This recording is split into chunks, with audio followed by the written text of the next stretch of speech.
जय हिंद मेरे प्यारे भाई दोस्तों। मैं हूं सनोज और आप देख रहे हैं हमारा यूट्यूब चैनल विद्याबुन। इससे पहले अगर आप हमारे चैनल पर नए हैं तो चैनल को सब्सक्राइब करिए, लाइक करिए, कमेंट करिए और साथ ही साथ शेयर करना ना भूलें। अगर जो आपका बेल आइकन है इसको भी प्रेस करना ना भूलें। अगर कोई भी इस वीडियो में दिक्कत हो रही, समस्या हो रही, परेशानी हो रही है तो आप सीधे कमेंट करके हमसे पूछ सकते हैं। हम जल्द से जल्द उसका सलूशन निकालने का प्रयास करेंगे। तो आइए देर न करते हुए हम अपना आज का टॉपिक स्टार्ट करते हैं। और हमारा आज का टॉपिक होगा कार्बोहाइड्रेट के प्रकार। क्या होंगे? कार्बोहाइड्रेट के प्रकार। इससे पहले हम आपको कार्बोहाइड्रेट में कौन कौन से तत्व पाए जाते हैं, उनमें किस किस के अनुपात में रहते हैं, सारा चीज़ बता दिए थे। तो आइए देखते हैं कार्बोहाइड्रेट के प्रकार। इसके प्रकार को जानने से पहले थोड़ा दो बातें आपको बता दें। आप जब डॉक्टर के पास जाते हैं तो डॉक्टर जब भी आप बीमार रहते हैं जाते हैं डॉक्टर के पास, तो डॉक्टर आपको बोतल चढ़ाता है या आपको सिरिंज के माध्यम से पानी चढ़ाता है, पानी देता है। अच्छा, वो होता क्या है? तो वो आपका होता है ग्लूकोज होता है। क्या होता है? ग्लूकोज होता है। वो आपका एक ग्लूकोज होता है जो साधारण रूप में रहता है। जैसे ही आपकी बॉडी में छोड़ा जाता है सिरिंज के माध्यम से, पाइप के माध्यम से, आपकी बॉडी उसको एक्सेप्ट कर लेती है, स्वीकार कर लेती है और आपको पुनः ऊर्जा मिल जाती है और आप फिर चलने फिरने लगते हैं। तो आप यहाँ से कह सकते हैं कि ग्लूकोज जो होता है हमारे शरीर को ऊर्जा प्रदान करता है। क्या करता है? ऊर्जा प्रदान करता है। सेम इसी तरह से कार्बोहाइड्रेट का भी परिभाषा है कि कार्बोहाइड्रेट भी हमारे शरीर को ऊर्जा प्रदान करता है। हमारे शरीर को क्या करता है? ऊर्जा प्रदान करता है। हमारे शरीर को ऊर्जा प्रदान करता है। इतना क्लियर हुआ क्या? इतना क्लियर हुआ दोस्त? कार्बोहाइड्रेट भी हमारे शरीर में क्या करता है? ऊर्जा प्रदान करता है। लेकिन हाँ, जो थोड़ा कार्बोहाइड्रेट होता है आपका रोटी में पाया जाता है, चावल में पाया जाता है, सब क्या है? कार्बोहाइड्रेट है। लेकिन जो पाए जाते हैं रोटी और चावल में, ये जो आपके कार्बोहाइड्रेट थोड़ा जटिल रूप में होते हैं, कॉम्प्लेक्स रूप में होते हैं, उनको कई भागों में टूटना होता है, पाचन होना होता है, तब जाके आपका सिंपल फॉर्म ग्लूकोज बनता है, तब जाकर आपके बॉडी उसको एक्सेप्ट करती है। तो आप कह सकते हैं क्या कि आप कह सकते हैं कि जो आपका कार्बोहाइड्रेट होता है ढेर सारे ग्लूकोजों से मिलकर के बना होता है। आप कह सकते हैं क्या कि जो आपका कार्बोहाइड्रेट होता है ढेर सारे ग्लूकोज के कणों से मिलकर, अणुओं से मिलकर के बना होता है। कह सकते हैं, क्योंकि रोटी जो होती है जैसे उसका पाचन होता है ढेर सारे कार्बोहाइड्रेट के अणुओं में, आपके अणुओं में टूटता है। किसमें टूटता है? अणुओं में टूटता है और टूटने के बाद आपकी बॉडी उसको एक्सेप्ट कर लेती है। तो आइए कार्बोहाइड्रेट के प्रकार के बारे में जानते हैं। ये जो आपका रोटी है, एक कार्बोहाइड्रेट है। क्या कह सकते हैं क्या कि ये कार्बोहाइड्रेट है? हाँ है, क्योंकि इसमें कार्बोहाइड्रेट पाया जाता है। जैसे ही रोटी छोटे छोटे टुकड़ों में बटी, अर्थात छोटे छोटे टुकड़ों को हम क्या कह सकते हैं? ग्लूकोज के अणु कह सकते हैं। ग्लूकोज के अणु कह सकते हैं। ग्लूकोज के अणु को ही हम शर्करा, इसका कॉमन नाम क्या होता है? शर्करा। ग्लूकोज को हम शर्करा भी कहते हैं। क्या कहते हैं? शर्करा भी कहते हैं। तो आप यहाँ देख रहे हैं कि जो रोटी है आपका क्या है? कार्बोहाइड्रेट है। और जैसे ही छोटे छोटे टुकड़ों में बटी, क्या बन गई? ग्लूकोज बन गई। तो हम कह सकते हैं कि रोटी का निर्माण ढेर सारे छोटे छोटे ग्लूकोज के अणुओं से हुआ है। अर्थात हम कह सकते हैं कि कार्बोहाइड्रेट की सबसे छोटी इकाई क्या है? ग्लूकोज होता है। इसका कॉमन नेम क्या होता है? तो शर्करा होता है। ग्लूकोज को हम क्या कहते हैं? शर्करा कहते हैं। हो गया क्या? क्या कहते हैं इसको? शर्करा कहते हैं। तो आइए हम देखते हैं कार्बोहाइड्रेट के प्रकार।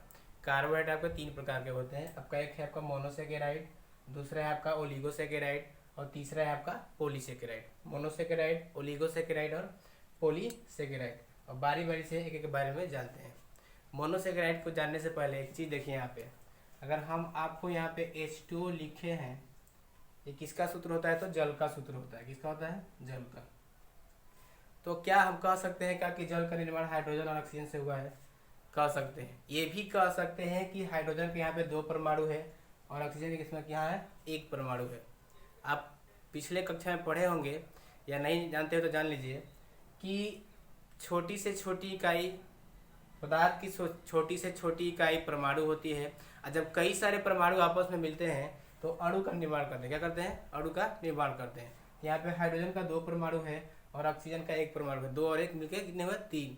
तो हम कह सकते हैं कि जल का जो परमाणु 3 है, इसमें हाइड्रोजन का 2 और ऑक्सीजन का 1, एक अणु का निर्माण किए। किसका? एक अणु का निर्माण किए। इसका मतलब कि H2O जो है क्या है? एक अणु है। क्या है? एक अणु है। क्या है? एक अणु है। उसी तरह से अगर मोनोसेकेराइड की बात करें तो मोनोसेकेराइड वो कार्बोहाइड्रेट होते हैं जिनमें शर्करा जो होती है सिंगल पाई जाती है, अर्थात जिसमें केवल एक अणु पाए जाते हैं। जिसमें कार्बोहाइड्रेट के एक अणु पाया जाएगा उसको हम मोनोसेकेराइड कहेंगे। मोनोसेकेराइड कार्बोहाइड्रेट कहेंगे। जैसे मैं अगर कह सकते हैं आपसे कि C6H12O6 क्या है आपका, एक ग्लूकोज है। क्या है आपका, ग्लूकोज है। क्या यह आपका मोनोसेकेराइड है?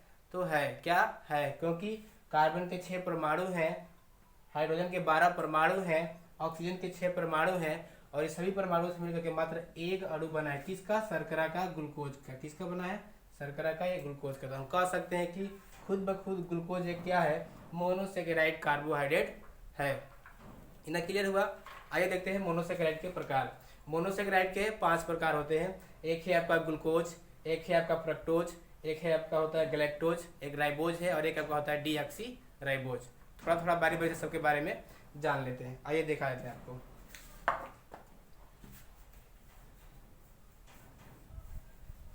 पहला क्या था आपका, ग्लूकोज। ग्लूकोज के बारे में आप जानेंगे। ग्लूकोज क्या होता है? डायरेक्ट हमारे शरीर को ऊर्जा प्रदान करता है। ऐसे तो सारे कार्बोहाइड्रेट हमको ऊर्जा प्रदान करते हैं, तो ग्लूकोज क्या होता है? जो हमारे बॉडी में चढ़ाते हैं, जो हम पीते हैं, आप जानते भी हैं, लेते हैं शरीर में, बॉडी में लेते हैं। दूसरा आपका क्या है? फ्रक्टोज है। क्या है? फ्रक्टोज। फ्रक्टोज भी आपका एक प्रकार का क्या है? तो कार्बोहाइड्रेट ही है। कैसा है? तो आपका मोनोसेकेराइड है, एक अणु वाला है। क्या है? एक अणु वाला है। अच्छा, इसका कार्य क्या होता है? तो फ्रक्टोज जो होता है सबसे मीठी शर्करा होती है, सबसे मीठी शर्करा होती है। सबसे मीठी शर्करा कौन होता है? फ्रक्टोज होता है, फ्रक्टोज होता है। हाँ, फलों का जो मीठापन होता है, फलों का जो मीठापन होता है, जो फलें मीठा होती है, मीठापन जो होता है इसी के कारण होता है। फलों का मीठापन इसी के कारण होता है।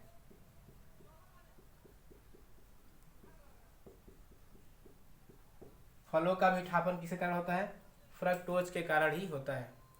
बात करें अगर इसके सूत्र की, तो इसका भी सूत्र C6H12 और O6 ही होता है। अब आप कहेंगे कि ग्लूकोज का भी यही होता है, फ्रक्टोज का भी वही होता है। तो हाँ, सबका सबका फार्मूला सेम होता है, सबका सूत्र जो होता है सेम होता है, बस उसका जो स्ट्रक्चर होता है, बनने का जो तरीका होता है अलग अलग होता है। किसी में कीटोन बन पाया जाता है, किसी में एल्डिहाइड बन पाया जाता है। जब पढ़ाएंगे तो सारा समझ में आएगा, ये समझिए। इसका मतलब फ्रक्टोज का सूत्र क्या होता है? यही होता है। ग्लाइकेज का कोई मुख्य कार्य नहीं है। अगला है आपका राइबोज। क्या है? राइबोज। राइबोज भी आपका क्या है? कार्बोहाइड्रेट है। कार्बोहाइड्रेट में कौन सा होगा आपका? तो ये क्या आपका? मोनोसेकेराइड, क्योंकि इसमें मात्र एक ही अणु है। क्या है? एक ही अणु है। जो भी एक अणु होगा उसको हम मोनोसेकेराइड के नाम देंगे।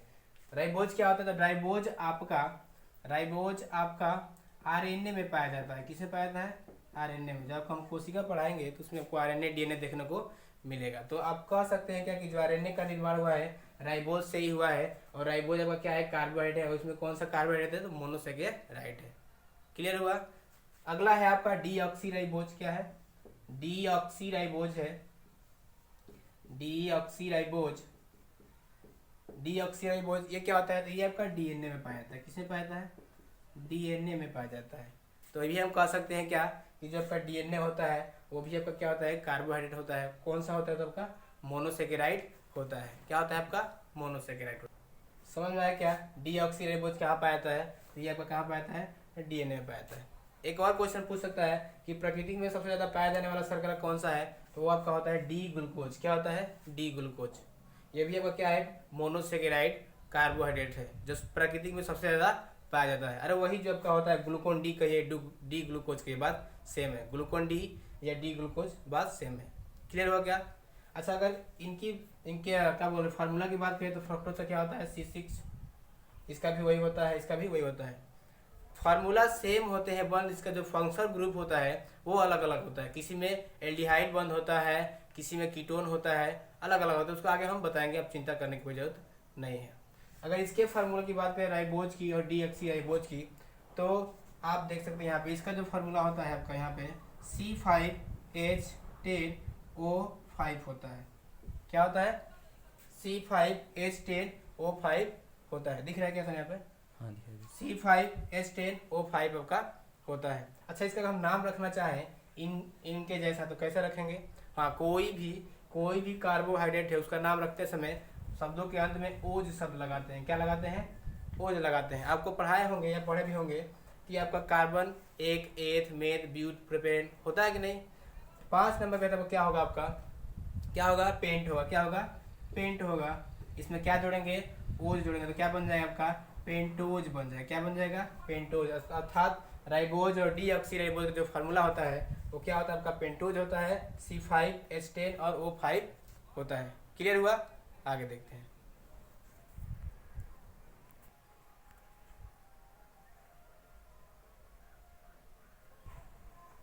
आइए हम देखते हैं कार्बोहाइड्रेट का दूसरा प्रकार। दूसरा प्रकार आपको क्या है, आपका दूसरा प्रकार है ओलिगोसैकेराइड। क्या है, ओलिगोसैकेराइड। परिभाषा से क्या होता है कि ऐसे कार्बोहाइड्रेट जिसमें दो या कम से कम दो और अधिकतम 10, कम से कम दो और अधिकतम 10 शर्करा के अणु पाए जाते हों, वैसे हम यौगिकों को या वैसे कार्बोहाइड्रेट को हम ओलिगोसैकेराइड कार्बोहाइड्रेट कहेंगे। नहीं क्लियर हुआ, एक बार देखिए। ऐसे कार्बोहाइड्रेट जिसमें अधिकतम 10 और न्यूनतम कम से कम कितने, 2, जिसमें 2 हो और अधिकतम 10 अणु हो किसके, शर्करा के, ग्लूकोज के, और वो मिलकर के बना हो, उसको हम ओलिगोसैकेराइड कहेंगे। क्या कहेंगे, ओलिगोसैकेराइड कहेंगे। जैसे मैं देखिए दिखा रहे हैं आपको, पहला आपका क्या है, सुक्रोज है। क्या है, सुक्रोज। सुक्रोज का निर्माण हुआ है आपका ग्लूकोज प्लस फ्रक्टोज से। किससे, फ्रक्टोज से। दूसरा आपका ग्लैक्टोज, इसका निर्माण हुआ है ग्लूकोज प्लस ग्लैक्टोज से। किससे, ग्लैक्टोज से। लैक्टोज का निर्माण किससे हुआ है, ग्लूकोज प्लस ग्लैक्टोज से। सुक्रोज का निर्माण किससे हुआ है, ग्लूकोज प्लस फ्रक्टोज से। और माल्टोज का निर्माण किससे हुआ, तो डबल ग्लूकोज से, ग्लूकोज प्लस ग्लूकोज।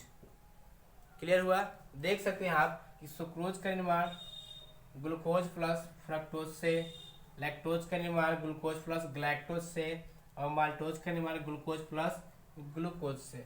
तो आप देख सकते हैं कि सुक्रोज में ग्लूकोज का एक अणु है, फ्रक्टोज का एक अणु है। एक एक कितना हुआ, 2 अणु हुए। इसमें भी कितने हुए, 2 अणु हुए। इसमें भी कितने हुए, 2 अणु हुए। अधिकतम 10 भी हो सकते हैं, अधिकतम 10 भी हो सकते हैं। एक चीज़ और बता दें आपको, इसमें ये सुक्रोज होता है, इसका ही व्यापारिक नाम, घरेलू नाम चीनी है। क्या है, चीनी है। क्या है, चीनी है। सुक्रोज को ही हम चीनी कहते हैं।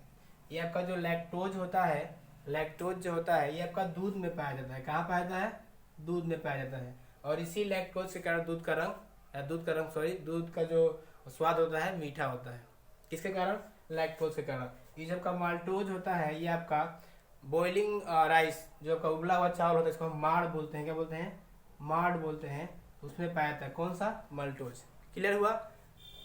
सुक्रोज कहाँ पाया जाएगा, चीनी। सुक्रोज को ही घरेलू नाम चीनी देते हैं। ऐसा सुक्रोज ही क्या है, आपका चीनी है। लैक्टोज कहाँ पाया जाएगा, दूध में। और आपका माल्टोज कहाँ पाया जाएगा, माड़ में।